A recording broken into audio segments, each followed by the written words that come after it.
tusajja kudde tulina ntagambwa kabinge kubo erigenda mu ffumbiro olw'enteekateeka n'empeereza ennungi. Kana kadde Godfrey tumwebaza ali bitundu eby'ennankulabye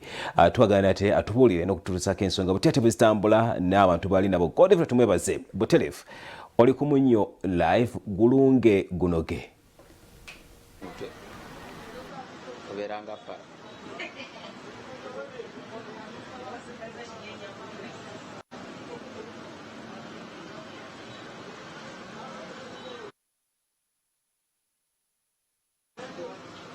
Okay,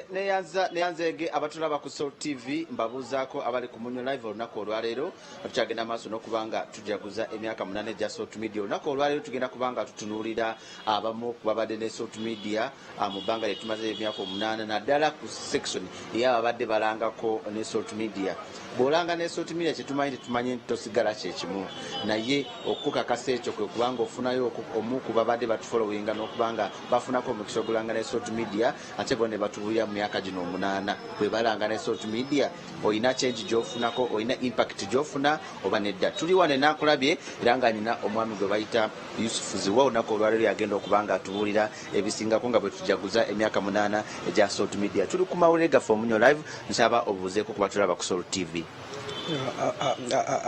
Abali ku Soul TV amanya n'eddoboozi bamuyita Ziwa Yusufu nga nsinzidde wano kuba ku Ebenezer Energy Saving Stove. Tuli mu myaka 8 gya Soul Media njagala tutuukireko ku point ey'okuba nti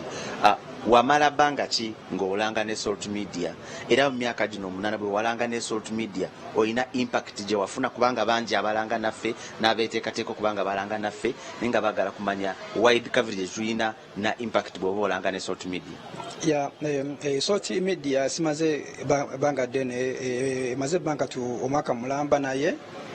nsoti gyenjimanyiko kiri kimu omuntu akuwa omulimu nga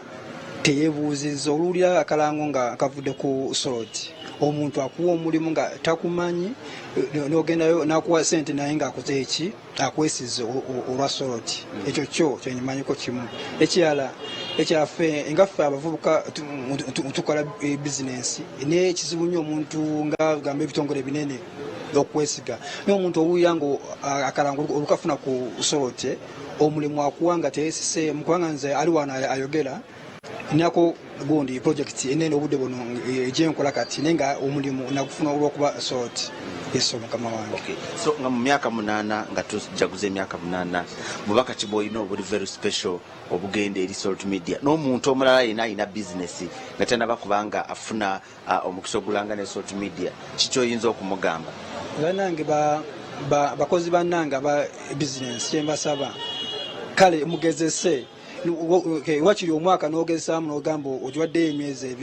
2 ojja kulaba kati nze enganze nakisaawo buli mwaka nsaamu emyezi 6 nga nangiramu naye sijja kulimba Soul TV. Ekisooka buli muntu emmanyanga wabazze kyekyo kimu. Ekisooka ekyokubiri etambula wala kwa kwanga omuntu akubira esimu ng'ali Aluwa ne Aluwa etamanyi Luganda naye ate omuntu akubira esimu ng'alabye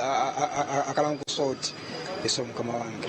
Lastly olunaku olw'omukaaga lwe bagenda okusinkana abantu abawaayo emitwalo 10 okuwanirira enjiri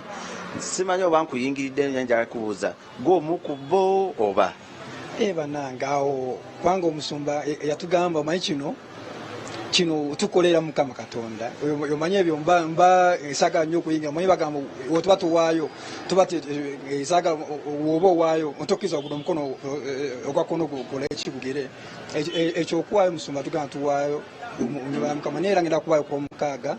mbadde esagala kola ki buli omu amanyi ne munange olwokuba omubuuziza ekintu ekyo ngenda kubeerayo ku Lwomukaaga nga onyongera okuzimba enjiri ya Mukama Sobo. So obaka bwo busembayo buyoza Soul Media ku myaka 8 banaye Soul Media tweyanza nnyo tweyanze gefe ngafa abavubuka kubanga nze ndi muvubuka emanyi ki kyendi ofuna omulimu mu bitongere ebyo eby'amaanyi nesenga si soroti omusumba Bujengo tweyanza nnyo tweyanze otuwa chance kubanga fe ngafa abavubuka batandika batalina esente z'amaanyi zikola ki naye nga ku soroti oboze buli omu akumanya ng'omuntu akola ki alugundi social media toyanza nnyo toyanzeege amazaali bagemyako 8 amalungi amanya nsigadde nze Zwa Yusuf okuva mu Ebenezer Energy Saving Stove.